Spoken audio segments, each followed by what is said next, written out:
क्लैब्यम् मास्मगमः पार्थ नैतत्त्वय्युपपद्यते क्षुद्रम् हृदय दौर्बल्यम् त्यक्त्वोत्तिष्ठ परन्तप।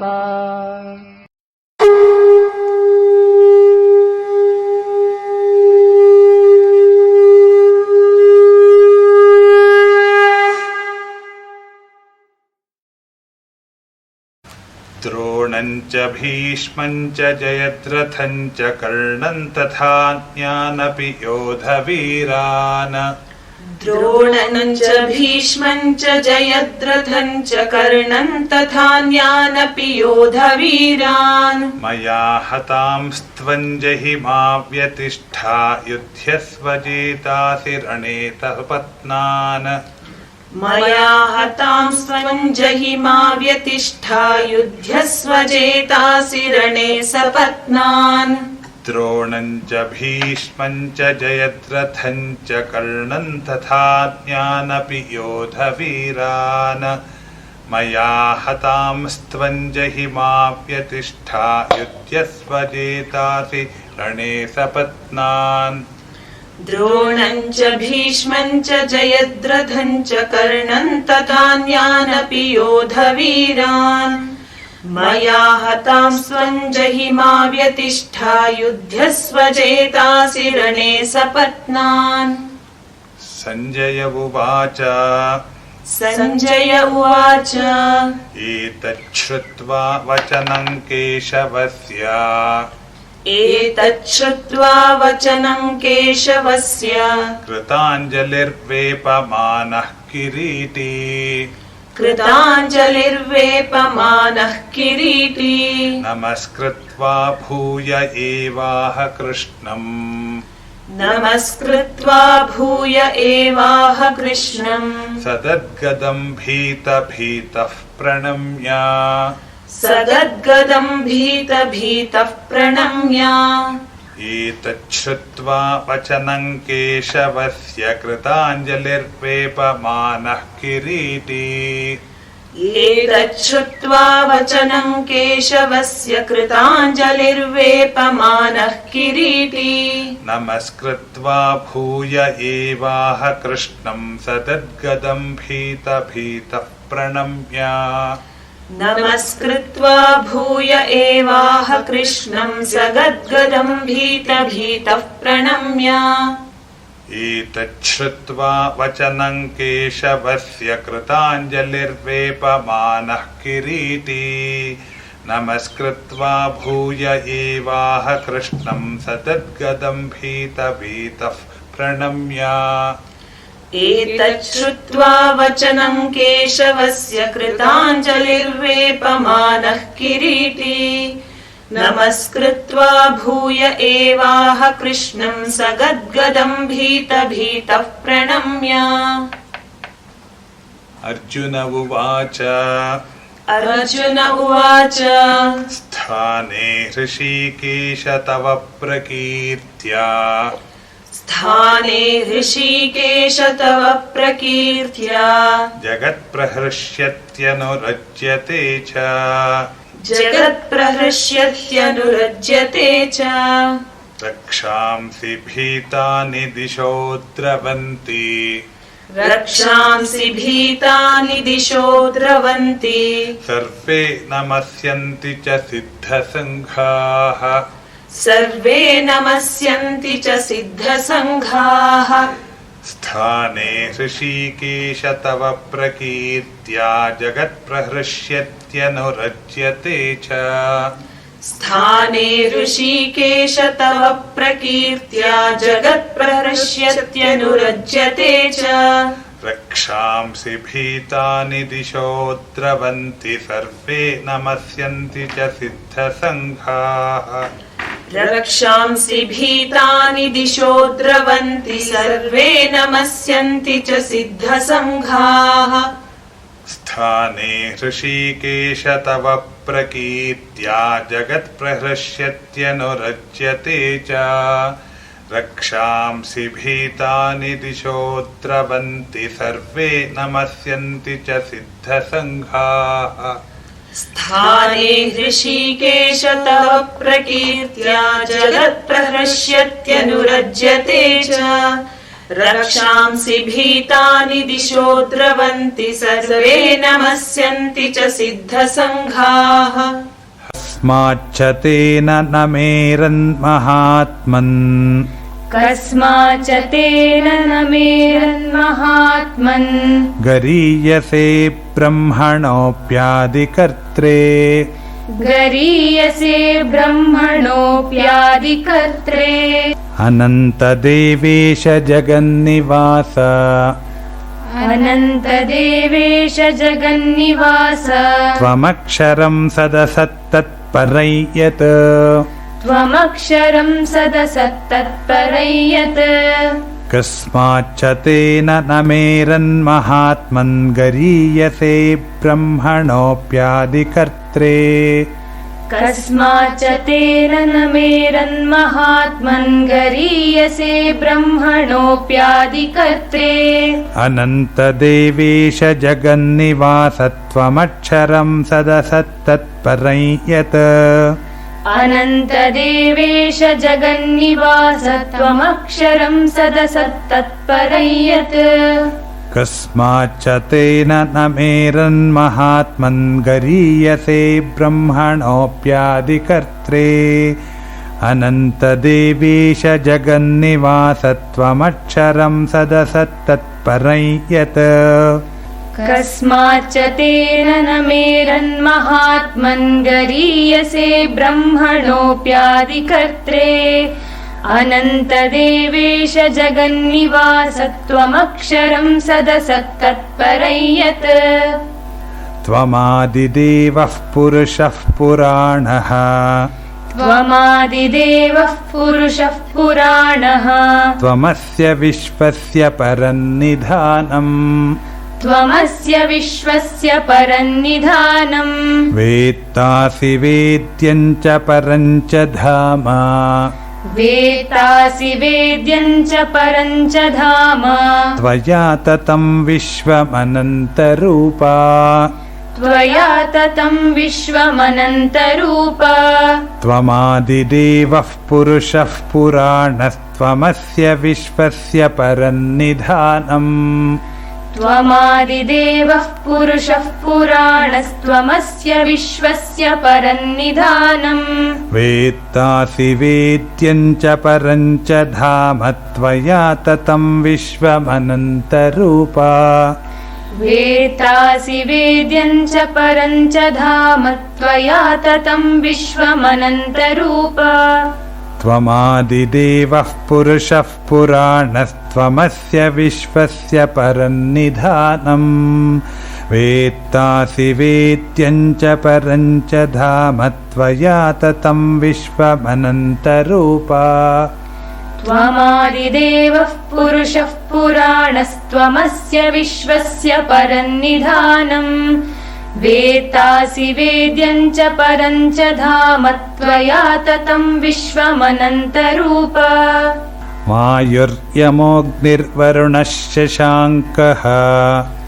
वायुर्यमोऽग्निर्वरुणः शशाङ्कः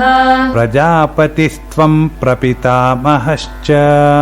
प्रजापतिस्त्वं प्रपितामहश्च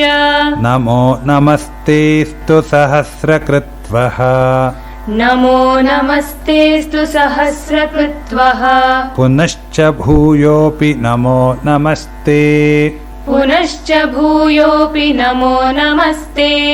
वायुर्यमोऽग्निर्वरुणः शशाङ्कः प्रजापतिस्त्वं प्रपितामहश्च वायुर्यमोऽग्निर्वरुणः शशाङ्कः प्रजापतिस्त्वं प्रपितामहश्च नमो नमस्तेऽस्तु सहस्रकृत्वः पुनश्च भूयोऽपि नमो नमस्ते नमो नमस्तेऽस्तु सहस्रकृत्वः पुनश्च भूयोऽपि नमो नमस्ते वायुर्यमोऽग्निर्वरुणः शशाङ्कः प्रजापतिस्त्वं प्रपितामहश्च नमो नमस्तेऽस्तु सहस्रकृत्वः पुनश्च भूयोऽपि नमो नमस्ते वायुर्यमोऽग्निर्वरुणः शशाङ्कः प्रजापतिस्त्वं प्रपितामहश्च नमो नमस्तेऽस्तु सहस्रकृत्वः पुनश्च भूयोऽपि नमो नमस्ते नमः पुरस्तादत पृष्ठतस्ते नमः पुरस्तादथ पृष्ठतस्ते नमोऽस्तु ते सर्वत एव सर्वा नमोऽस्तु ते सर्वत एव सर्वा अनन्तवीर्यामितविक्रमस्त्वम् अनन्तवीर्यामितविक्रमस्त्वं सर्वं समाप्नोषि ततोऽसि सर्वः सर्वं समाप्नोषि ततोऽसि सर्वः नमः पुरस्तादत पृष्ठतस्ते नमोऽस्तु ते सर्वत एव सर्वा नमः पुरस्तादथ पृष्ठतस्ते नमोऽस्तु ते सर्वत एव सर्वा अनन्तवीर्यामितविक्रमस्त्वं सर्वं समाप्नोषि ततोऽसि सर्वः अनन्तवीर्यामितविक्रमस्त्वं सर्वं समाप्नोषि ततोऽसि सर्वः नमः पुरस्तादथ पृष्ठतस्ते नमोऽस्तु ते सर्वत एव सर्वा अनन्तवीर्यामितविक्रमस्त्वं सर्वं समाप्नोषि ततोऽसि सर्वः नमः पुरस्तादथ पृष्ठतस्ते नमोऽस्तु ते सर्वत एव सर्वा अनन्तवीर्यामितविक्रमस्त्वं सर्वं समाप्नोषि ततोऽसि सर्वः सखेति मत्वा प्रसभं यदुक्तम् सखेति मत्वा प्रसभं यदुक्तम् हे कृष्ण हे यादव हे सखेति हे कृष्ण हे यादव हे सखेति अजानता महिमानन्तवेदम्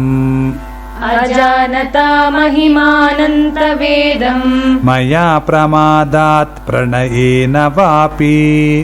मया प्रमादात् प्रणयेन वापि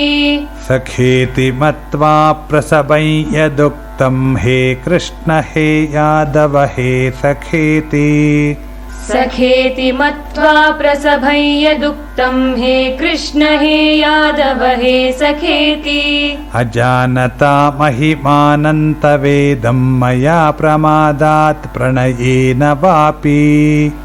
अजानता महिमानन्तवेदं मया प्रमादात् प्रणयेन वापि सखेति मत्वा प्रसभं यदुक्तं हे कृष्ण हे यादव हे सखेति अजानता महिमानन्तवेदं मया प्रमादात् प्रणयेन वापि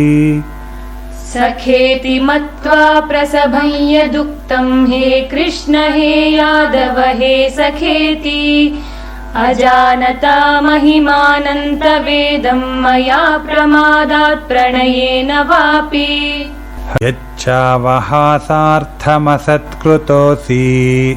यच्चावहासार्थमसत्कृतोऽसि विहारशय्यासनभोजनेषु विहारशय्यासनभोजनेषु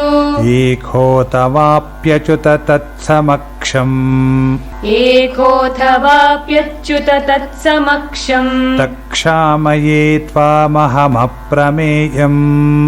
तत्क्षामये त्वामहमप्रमेयम् यच्छावहासार्थमसत्कृतोऽसि विहारशय्यासनभोजनेषु यच्चावहासार्थमसत्कृतोऽसि विहारशय्यासनभोजनेषु एकोऽथवाप्यच्युत तत्समक्षं तत्क्षामये त्वामहमप्रमेयम् एकोऽथवाप्यच्युत तत्समक्षं तत्क्षामये त्वामहमप्रमेयम् यच्छावहासार्थमसत्कृतोऽसि विहारशय्यासनभोजनेषु एकोऽथवाप्यच्युत तत्समक्षं तत्क्षामये त्वामहमप्रमेयम् यच्चावहासार्थमसत्कृतोऽसि विहारशय्यासनभोजनेषु एकोऽथवाप्यच्युत तत्समक्षम् तत्क्षामये त्वामहमप्रमेयम्। पितासि लोकस्य चराचरस्य पितासि लोकस्य चराचरस्य त्वमस्य पूज्यश्च गुरुर्गरीयान् त्वमस्य पूज्यश्च गुरुर्गरीयान् न त्वत्समोऽस्त्यव्यतिकः कुतोऽन्यः न त्वत्समोऽस्त्यव्यधिकः कुतोऽन्यः लोकत्रयेऽप्यप्रतिमप्रभाव लोकत्रयेऽप्यप्रतिमप्रभाव पितासि लोकस्य चराचरस्य त्वमस्य पूज्यश्च गुरुर्गरीयान् पितासि लोकस्य चराचरस्य त्वमस्य पूज्यश्च गुरुर्गरीयान् न त्वत्समोऽस्त्यव्यधिकः कुतोऽन्यो लोकत्रयेऽप्यप्रतिमप्रभाव न त्वत्समोऽस्त्यव्यधिकः कुतोऽन्यो लोकत्रयेऽप्यप्रतिमप्रभाव पितासि लोकस्य चराचरस्य त्वमस्य पूज्यश्च गुरुर्गरीयान् न त्वत्समोऽस्त्यव्यधिकः कुतोऽन्यो लोकत्रयेऽप्यप्रतिमप्रभाव पितासि लोकस्य चराचरस्य त्वमस्य पूज्यश्च गुरुर्गरीयान् न त्वत्समोऽस्त्यभ्यधिकः कुतोऽन्यो लोकत्रयेऽप्यप्रतिमप्रभाव तस्मात् प्रणम्य प्रणिधाय कायम् तस्मात् प्रणम्य प्रणिधाय कायम् प्रसादये त्वामहमीशमीड्यम् प्रसादये त्वामहमीशमीड्यम् पितेव पुत्रस्य सखेव सख्युः पितेव पुत्रस्य सखेव सख्युः प्रियः प्रियायार्हसि देव सोढुम् प्रियः प्रियायार्हसि देव सोढुम् तस्मात् प्रणम्य प्रणिधाय कायम् प्रसादये त्वामहमीशमीड्यम् तस्मात् प्रणम्य प्रणिधाय कायम् प्रसादये त्वामहमीशमीड्यम् पितेव पुत्रस्य सखेव सख्युः प्रियः प्रियायार्हसि देव सोढुम् पितेव पुत्रस्य सखेव सख्युः प्रियः प्रियायार्हसि देव सोढुम् तस्मात् प्रणम्य प्रणिधाय कायम् प्रसादये त्वामहमीशमीड्यम् पितेव पुत्रस्य सखेव सख्युः प्रियः प्रियायार्हसि देव सोढुम् तस्मात् प्रणम्य प्रणिधाय कायम् प्रसादये त्वामहमीशमीड्यम् पितेव पुत्रस्य सखेव सख्युः प्रियः प्रियायार्हसि देव सोढुम्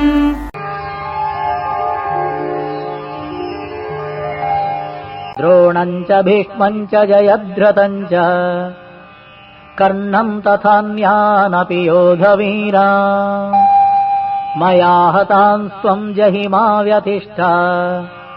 युध्यस्व जेतासि रणे सपत्ना। सञ्जय उवाच एतच्छ्रुत्वा वचनम् केशवस्य कृताञ्जलिर्वेपमानः किरीटी नमस्कृत्वा भूय एवाह कृष्णम् स गद्गदम् भीतभीतः प्रणम्य। अर्जुन उवाच ताने हृषीकेश तव प्रकीर्त्य जगत्प्रहृष्यत्यनुरज्यते च रक्षांसि भीतानि दिशो द्रवन्ति सर्वे नमस्यन्ति च सिद्धसङ्घाः कस्माच्च तेनन्न मेरन्महात्मन् गरीयसे ब्रह्मणोऽप्यादिकर्त्रे अनन्तदेवेश जगन्निवास त्वमक्षरम् सदसत्तत्परम् यत् त्वमादिदेवः पुरुषः पुराणः त्वमस्य विश्वस्य परम् निधानम् वेत्तासि वेद्यम् च परम् च धाम त्वया ततम् विश्वमनन्तरूप वायुर्यमोऽग्निः वरुणः शशाङ्कः प्रजापतिस्त्वम् प्रपितामहश्च नमो नमस्तेऽस्तु सहस्रकृत्वः पुनश्च भूयोऽपि नमो नमस्ते नमः पुरस्तात् अथ पृष्ठतस्ते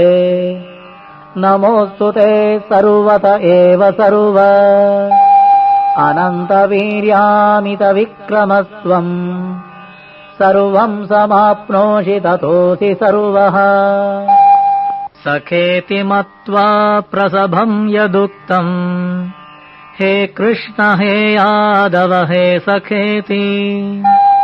अजानता महिमानन्तवेदम् मया प्रमादात् प्रणयेन वापि यच्चावहासार्थमसत्कृतोऽसि विहारशय्यासनभोजनेषु एकोऽथवाप्यच्युत तत्समक्षम् तत्क्षामये त्वामहमप्रमेयम् पितासि लोकस्य चराचरस्य त्वमस्य पूज्यश्च गुरुर्गरीया न त्वत्समोऽस्त्यभ्यधिकः कुतोऽन्यः लोकत्रयेऽप्यत्प्रतिमप्रभाव तस्मात्प्रणम्य प्रणिधाय कायम् प्रसादये त्वाम् अहमीशमीड्यम् पितेव पुत्रस्य सखेव सख्युः